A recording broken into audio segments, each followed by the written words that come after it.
Hello students, कैसे हैं आप लोग। मैं यतीन शर्मा। आज स्टार्ट करते हैं। फिजिक्स का एक टॉपिक है प्रॉपर्टीज ऑफ मैटर, बहुत ही इंपॉर्टेंट टॉपिक है, तो उसको स्टार्ट करते हैं। देखिए, प्रॉपर्टीज ऑफ मैटर, यहाँ क्या आ रहा है, मैटर वर्ड आ रहा है, तो यहाँ आपके एटम और मॉलिक्यूल्स भी वर्ड आपको आने चाहिए, एटम्स एंड मॉलिक्यूल्स। तो देखिए, मैटर, एटम्स और मॉलिक्यूल्स, ये आप 9th क्लास में पढ़ चुके होंगे। 11th में आपको क्या पढ़ना है, एटम से रिलेटेड आएगा इंटर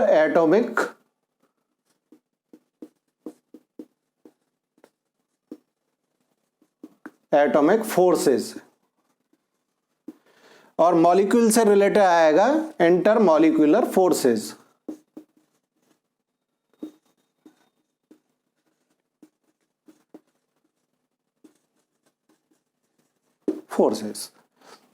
ठीक है, यानी इंटर एटॉमिक फोर्सेस ये किसके बीच लगेगा, एटम्स के बीच, due to electrostatic interaction. Electrostatics क्या होता है, जब चार्ज स्टैटिक पोजीशन में हो, यानी चार्ज रुका हुआ हो, उस कंडीशन में तो दोनों में ही इंटरस्टैटिक इंटरेक्शन होगा। लेकिन यहां किसके बीच होगा, एटम्स के बीच, और यहां किसके बीच होगा, मॉलिक्यूल्स के बीच। तो एटम्स के बीच जो फोर्स लगेगा ड्यू टू इलेक्ट्रोस्टैटिक इंटरेक्शन, वो कौन सा होगा, इंटर एटॉमिक फोर्स। और जो मॉलिक्यूल्स के बीच लगेगा, कंडीशन वही है, ड्यू टू इलेक्ट्रोस्टैटिक इंटरेक्शन, वो कौन सा फोर्स होगा, इंटर मॉलिक्यूलर फोर्स होगा। आइए अब इनकी डेफिनेशंस को देखते हैं।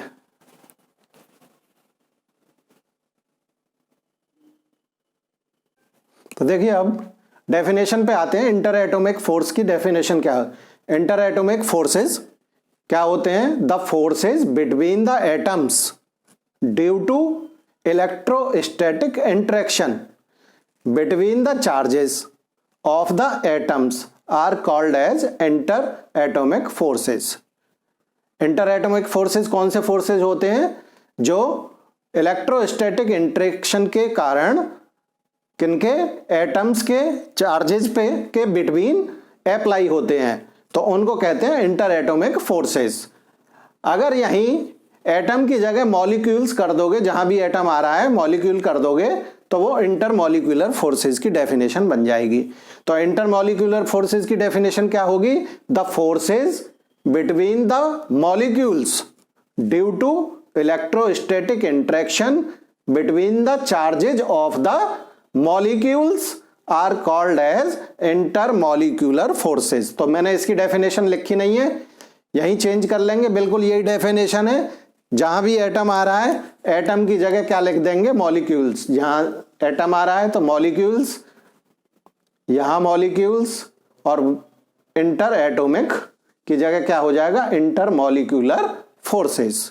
तो डेफिनेशन एक ही चीज की याद करोगे तो दोनों की याद हो जाएंगी। नोट करिए डेफिनेशन को, जल्दी आगे बढ़ते हैं। फिर प्रॉपर्टीज बताएंगे इसके बाद, क्योंकि यही ज्यादा इंपॉर्टेंट है, ये तो बहुत वीक फोर्स होता है इसके कंपैरिजन में। ठीक है, तो इंटर एटॉमिक फोर्सेस की प्रॉपर्टीज डिफाइन करेंगे। नोट कर लीजिए, पहले डेफिनेशन नोट कर लीजिए, साथ के साथ नोट्स बनाते चलें। आइए अब देखते हैं इंटर एटॉमिक फोर्सेस की प्रॉपर्टीज। इसके लिए इस ग्राफ को कंसीडर करेंगे हम। ठीक है, ये जो कर्व है ये क्या शो कर रहा है, इंटर एटॉमिक फोर्स की पोजीशन शो कर रहा है कर्व। ठीक है, अब देखिए इसमें क्या है कि डिस्टेंस ऑफ ऑर्डर 10⁻⁻10 मीटर, यानी एटम्स के बीच की जो डिस्टेंस होगी वो किस ऑर्डर में होगी, 10⁻⁻10 के ऑर्डर में होगी। Attractive inter atomic force produce, यानी इस डिस्टेंस पर attractive inter atomic force produce होगा। जब डिस्टेंस दो एटम के बीच की इस ऑर्डर की होगी तो attractive inter atomic force produce होगा एटम्स के बीच में। ठीक है, this attraction inter atomic force increases, ये फोर्स बढ़ता जाएगा continuously with decrease in are. मान लो आर यहां थी, ये जैसे जैसे डिक्रीज होगी तो जो इंटर एटॉमिक फोर्स है वो क्या है, बढ़ता जाएगा। और कहां पे मैक्सिमम हो जाएगा, यहां, जब इसकी डिस्टेंस कितनी होगी, x होगी। ठीक है, r इक्वल टू जब x हो जाएगा तो ये कितना हो जाएगा, मैक्सिमम होगा। और उस डिस्टेंस को हम क्या कहते हैं, क्रिटिकल डिस्टेंस। इसके बाद at r equal to R naught, और इधर आएंगे तो ये डिस्टेंस होगी r नॉट। ठीक है, r नॉट पर इंटर एटॉमिक फोर्स क्या हो जाएगा, मैंने शॉर्ट में लिख दिया इंटर एटॉमिक फोर्स को IAF, वहां 0 हो जाएगा। और r नॉट को हम क्या कहेंगे, नॉर्मल और इक्विलिब्रियम डिस्टेंस। यानी x को मैंने बताया क्या कहेंगे, जहां पर मैक्सिमम होगी किसकी, IAF की वैल्यू, उसको कहेंगे क्रिटिकल डिस्टेंस। और जहां पर IAF 0 हो जाएगा, इंटर एटॉमिक फोर्स 0 हो जाएगा, उसे हम क्या कहेंगे, नॉर्मल और इक्विलिब्रियम डिस्टेंस। और जब r की वैल्यू इससे भी कम होने लग जाएगी, यानी r नॉट से कम होने लग जाएगी, तो उस केस में IAF बिकम रिपल्सिव। यानी डिस्टेंस जो थी, जिस ऑर्डर में ये बताया था, वो कहां तक होगी, यहां तक, उससे कम होने लग जाएगी तो वो क्या हो जाएगा, रिपल्सिव फोर्स हो जाएगा। तो यहां से यहां तक क्या होगा, रिपल्सिव फोर्स, और यहां से ये क्या होगा, यानी r नॉट के बाद में क्या होगा, attractive force, force of attraction. ठीक है, तो ये ध्यान रखेंगे। तो जब r की वैल्यू यानी r नॉट से कम होने लग जाएगी तो वो क्या हो जाएगा, रिपल्सिव हो जाएगा और बहुत तेजी से बढ़ेगा। ठीक है, इसके बाद पोटेंशियल एनर्जी यानी PE, पोटेंशियल एनर्जी और IAF के रिलेशन को हम इस इक्वेशन से शो करेंगे। F क्या है यहां पर, IAF है, यानी interatomic force, minus DU upon DR। और ये किस पे मिनिमम होगी, पोटेंशियल एनर्जी मिनिमम होगी R equal to R naught पर। तो इन पॉइंट्स को याद रखेंगे। एक बार फिर रिवाइज कर देता हूं कि दो एटम्स के बीच की जो डिस्टेंस है वो किस उसमें होगी, 10 टू पावर -10 के उसमें होगी ऑर्डर में। तो attractive inter atomic force produce होगा एटम्स के बीच में। ठीक है, और ये मैक्सिमम कब होगा, जब एक particular value r equal to x, numericals में ज्यादा समझ में आएगा वो। ठीक है, यहां पर ये मैक्सिमम होगा, r equal to small x से डिनोट किया है मैंने, तो वहां पर मैक्सिमम होगा। तो जहां पर मैक्सिमम होगा r की जिस वैल्यू के लिए मैक्सिमम होगा इंटर एटॉमिक फोर्स, तो उस वैल्यू को, r की वैल्यू को हम क्या कहेंगे, क्रिटिकल डिस्टेंस। और जब r इक्वल टू, और फर्दर इधर आएंगे तो r equal to R naught पे क्या हो जाएगा, r equal to R naught पर IAF कितना होगा, 0 होगा, और उसे कहेंगे नॉर्मल और इक्विलिब्रियम डिस्टेंस।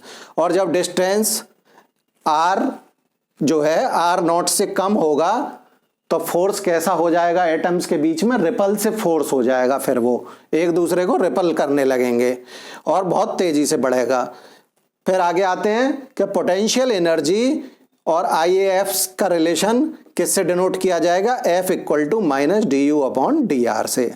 ठीक है, तो मिनिमम कहां पर होगी ये, at R equal to R naught पर। इसकी जो सबसे बड़ी वैल्यू होगी, नेगेटिव वैल्यू, वो है उसी पर ये क्या होगा, मिनिमम होगी। ठीक है, नोट करिए इसको, आगे बढ़ते हैं फिर।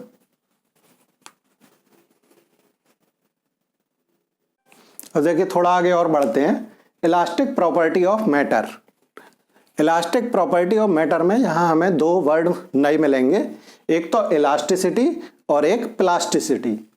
इलास्टिसिटी और प्लास्टिसिटी, मान लो कोई भी मैटर है या कोई भी बॉडी है, हम उस पर कोई भी डिफॉर्मिंग फोर्स लगा रहे हैं, जैसे ये मार करिए, इसको मैं इस तरह से फोर्स लगा रहा हूं। ये फोर्स हटाने के बाद अगर बॉडी अपनी ओरिजिनल शेप और साइज में आने की कोशिश करती है तो उसे कहते हैं हम इलास्टिसिटी बॉडी। ठीक है, इलास्टिसिटी क्या है कि the property of matter virtue of which it try to regain its original position और size is called as elasticity. और प्लास्टिसिटी क्या है कि डिफॉर्मिंग फोर्स हटाने के बाद अगर बॉडी यानी अपनी ओरिजिनल पोजीशन में आने का कोई भी प्रयास नहीं करती है तो उसे कहते हैं हम प्लास्टिसिटी। अब यहां वर्ड आते हैं परफेक्टली इलास्टिक बॉडी और perfectly plastic body. Perfectly elastic body क्या है कि अगर किसी बॉडी पर से, अभी मैं डेफिनेशन लिखा दूंगा सबकी, तो ध्यान से सुने जरा। अगर हम किसी बॉडी पे से डिफॉर्मिंग फोर्स, जो भी फोर्स लगा रहे हैं उसको हटा लें और बॉडी पूरी तरह से अपनी ओरिजिनल पोजीशन में आ जाती है, ओरिजिनल साइज और शेप में आ जाती है, तो उसे कहते हैं परफेक्टली इलास्टिक बॉडी। और परफेक्टली प्लास्टिक बॉडी क्या होगी, यानी डिफॉर्मिंग फोर्स हटाने के बाद बॉडी में कोई चेंज नहीं आता, यानी जिसमें फोर्स लगाने के बाद भी वो उसी फोर्स लगाने पर जिस पोजीशन में आ गई थी उस पोजीशन में कोई भी चेंज नहीं आता है, तो वो क्या होगी, परफेक्टली प्लास्टिक बॉडी। इसके कुछ एग्जाम्पल हैं, यानी परफेक्टली इलास्टिक बॉडी का है क्वार्ट्ज फाइबर या फॉस्फोर, और इसका परफेक्टली प्लास्टिक बॉडी का है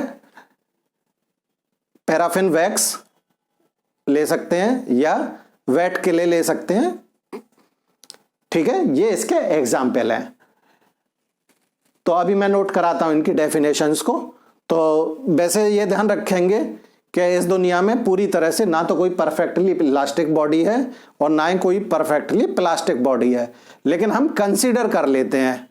ठीक है, तो पहले इनकी डेफिनेशन नोट करिए।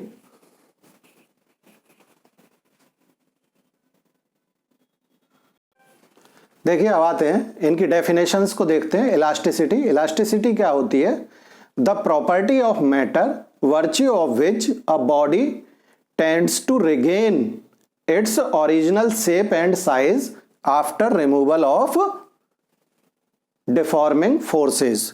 यानी बॉडी जो है अपनी ओरिजिनल पोजीशन में आने का प्रयास करती है आफ्टर रिमूवल डिफॉर्मिंग फोर्सेस। जो भी फोर्स लगा रहे हैं हम उसको हटाने के बाद बॉडी अपने ओरिजिनल पोजीशन में आने का प्रयास करती है, तो वो क्या होती है, इलास्टिसिटी।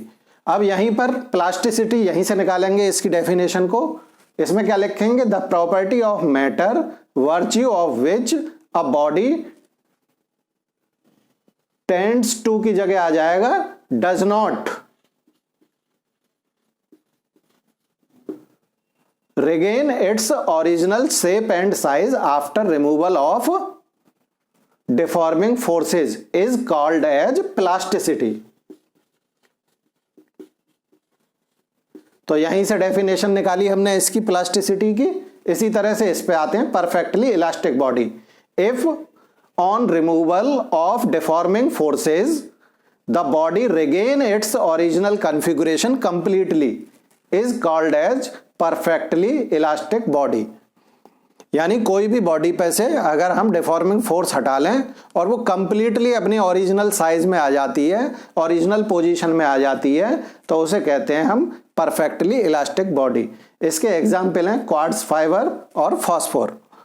ठीक है, जैसा मैंने अभी बताया था थोड़ी देर पहले कि इस दुनिया में कोई भी परफेक्टली इलास्टिक और परफेक्टली प्लास्टिक बॉडी नहीं है, लेकिन हम कंसीडर कर लेते हैं। ठीक है, तो ये बिल्कुल परफेक्टली इलास्टिक बॉडी के आसपास होते हैं, क्या, क्वार्ट्ज फाइबर और फॉस्फोर। इसके बाद परफेक्टली प्लास्टिक बॉडी, तो इसी से निकालेंगे definition. If on removal of deforming forces the body, यानी यहां तक सेम लिखेंगे, body does not have the tendency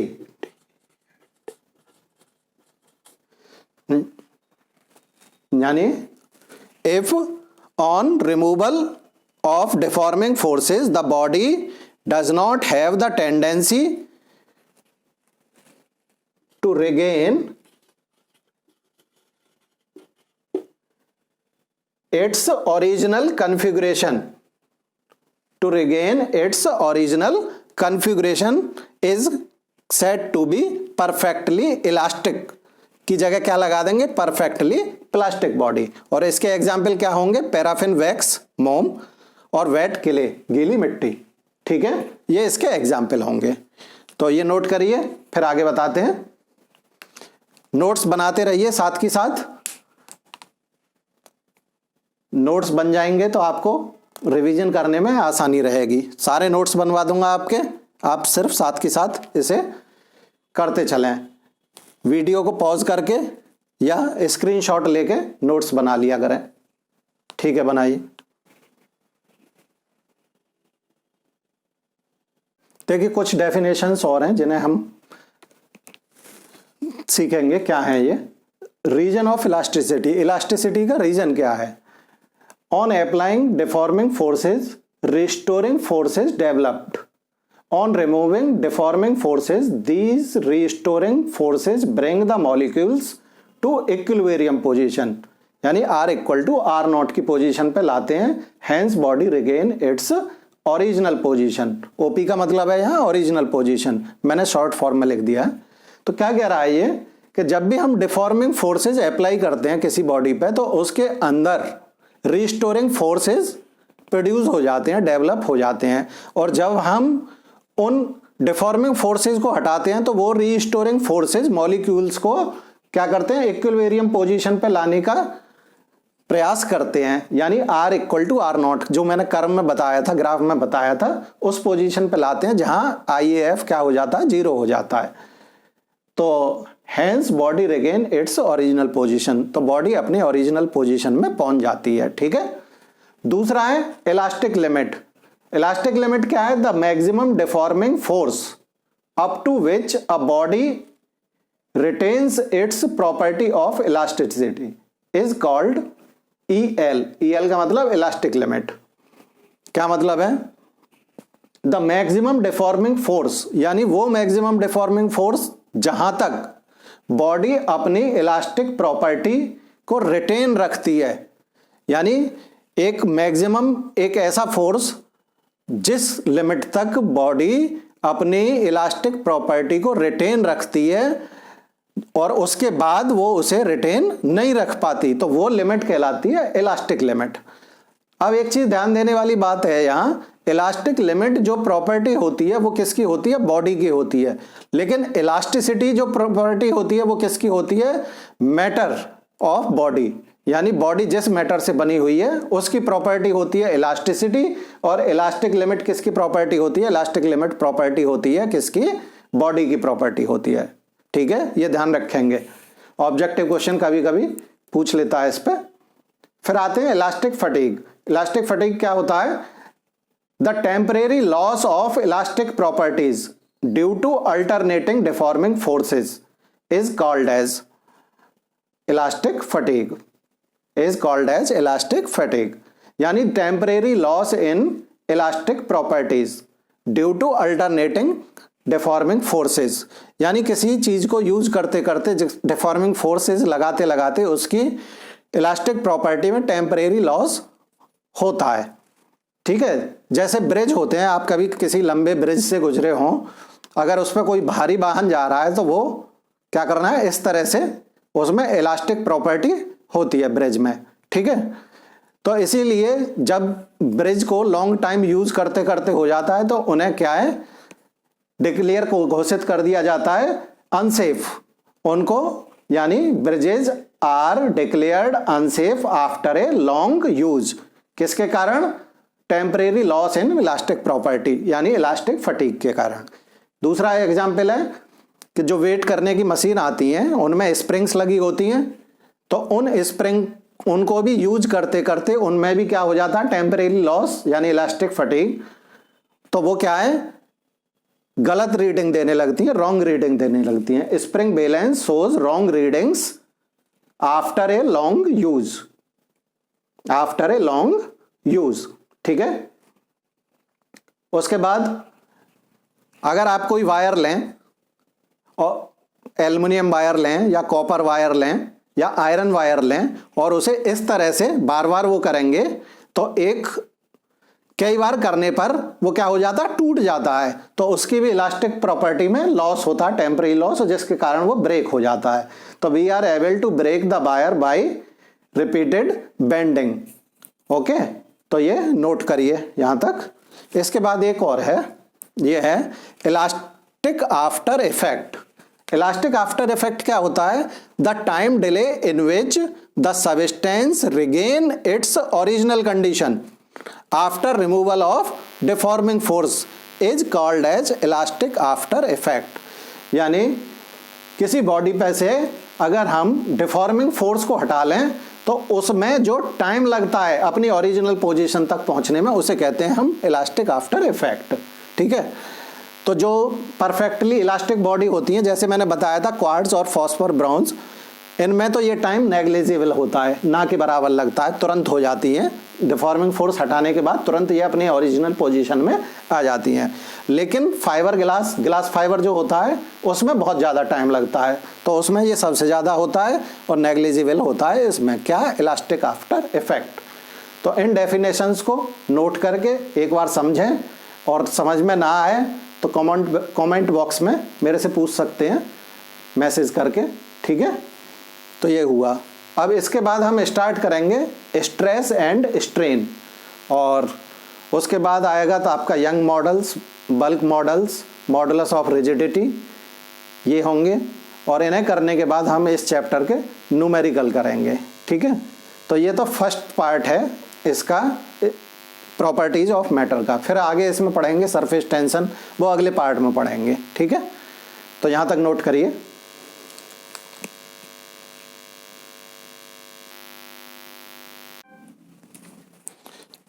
आइए हम नेक्स्ट टॉपिक की तरफ बढ़ते हैं। नेक्स्ट टॉपिक है हमारा स्ट्रेस। स्ट्रेस क्या होता है?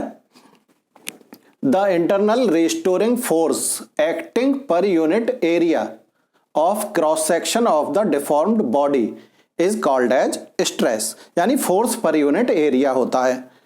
डिफॉर्म्ड बॉडी पे फोर्स पर यूनिट एरिया क्या होता है? स्ट्रेस। तो stress equal to force upon area. तो इसकी यूनिट निकालें तो इससे निकालेंगे तो यूनिट क्या हो जाएगी? न्यूटन पर मीटर स्क्वायर, तो एसआई यूनिट होगी, और डाइन पर सेंटीमीटर स्क्वायर क्या होगी? सीजीएस यूनिट होगी इसकी। ठीक है, तो इससे आगे it depends how external force applies on the body.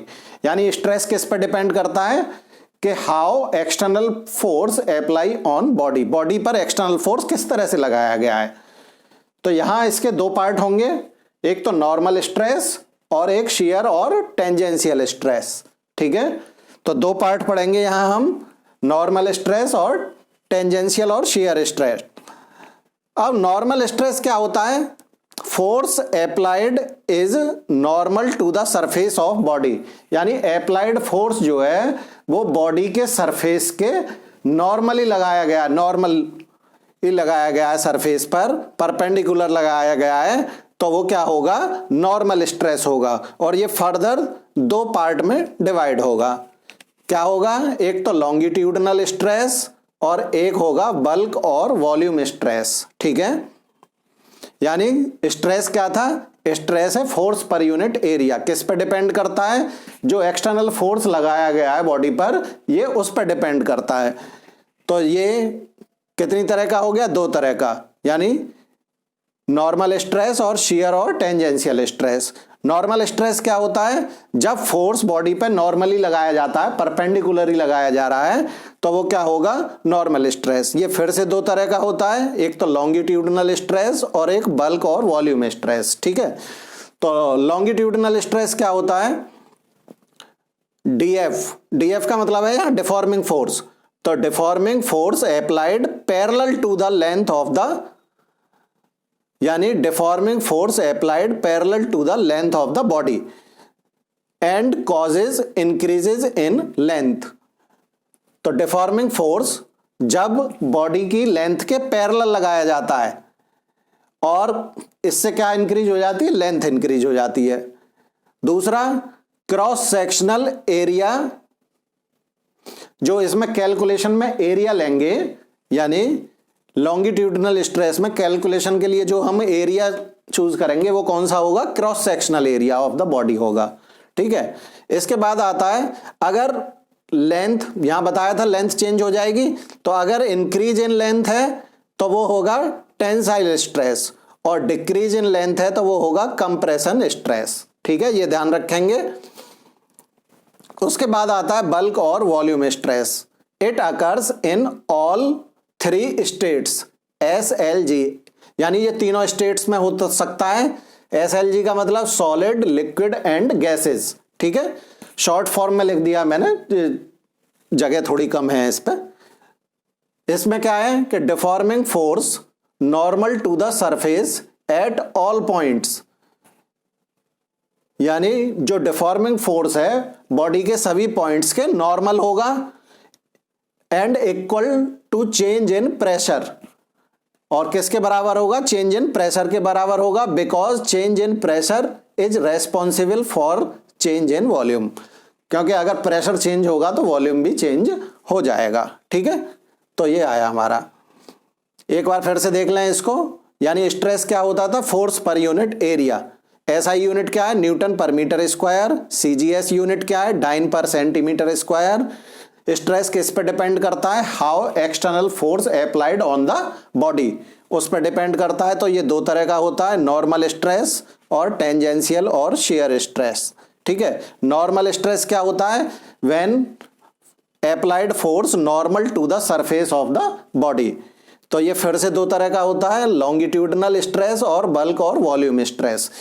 Longitudinal stress में क्या होगा, deforming force applied parallel to the length and causes increases in length या चेंज इन लेंथ। और इसमें जो एरिया यूज करेंगे वो कौन सा, cross sectional area of the body use करेंगे। अगर लेंथ में इंक्रीज हो रहा है तो स्ट्रेस क्या कहलाएगा, टेंसाइल स्ट्रेस, और डिक्रीज हो रहा है तो लेंथ में क्या होगा, कंप्रेशनल स्ट्रेस। ठीक है, फिर इधर आते हैं बल्क और वॉल्यूम स्ट्रेस, ये भी इसी का पार्ट था नॉर्मल स्ट्रेस का। इसमें क्या है कि जो एक तो पहला ये है कि ये तीनों स्टेज में हो सकता है, सॉलिड में, लिक्विड में, गैस में। Deforming force normal to the surface at all point, deforming force जो है वो बॉडी के सभी पॉइंट्स पर नॉर्मल होगा। आगे, and equal to change in pressure, और किसके बराबर होगा, चेंज इन प्रेशर के बराबर होगा। क्यों, क्योंकि change in pressure is responsible for the change in volume. ठीक है, ये आया। इसके बाद शियर और tangential stress. It comes when successive layer of solids move on each other, यानी ये कब प्रोड्यूस होता है, जब जो सक्सेसिव लेयर्स हैं किसकी, सॉलिड की, उनमें, यानी it comes when successive layers of solids moves on each other, यानी सॉलिड की सक्सेसिव लेयर्स जो है एक दूसरे के ऊपर जो है मूव कर रही हैं। तो ये रिलेटिव डिस्प्लेसमेंट इन लेयर, यानी इसके कारण क्या होगा, ये किसके कारण होगा, relative displacement in air, in layers, relative displacement in layers. कोई भी बॉडी गिवन है सॉलिड, उसकी जो सक्सेसिव लेयर्स हैं उनमें जो डिस्प्लेसमेंट है उसके कारण क्या होगा, शियर और टेंजेंशियल। तो deforming force applied tangential to one of the face, यानी बॉडी के एक फेस पे ये अप्लाई होगा। एरिया जो लिया जाएगा, इसमें जो एरिया लिया जाएगा, एरिया क्या होगा, केवल एक ही फेस का एरिया लिया जाएगा। यहां क्या था, क्रॉस सेक्शनल एरिया ले रहे थे, यहां क्या लेना है, हमें एक ही फेस का एरिया लेना है जिस पर डिफॉर्मिंग फोर्स अप्लाई हो रहा है, उस फेस का एरिया लेना है। It produce change in shape, volume remain same, इसके कारण जो है बॉडी की शेप चेंज होगी, वॉल्यूम जो है वो सेम रहेगा। यहां वॉल्यूम चेंज हो रहा था। ठीक है, तो ये ध्यान रखेंगे। तो नोट करिए, पहले तो नोट्स बनाइए इसके, नोट करें इसे। इसके बाद हम स्टार्ट करेंगे स्ट्रेन, तो पहले इसे नोट कर लीजिए।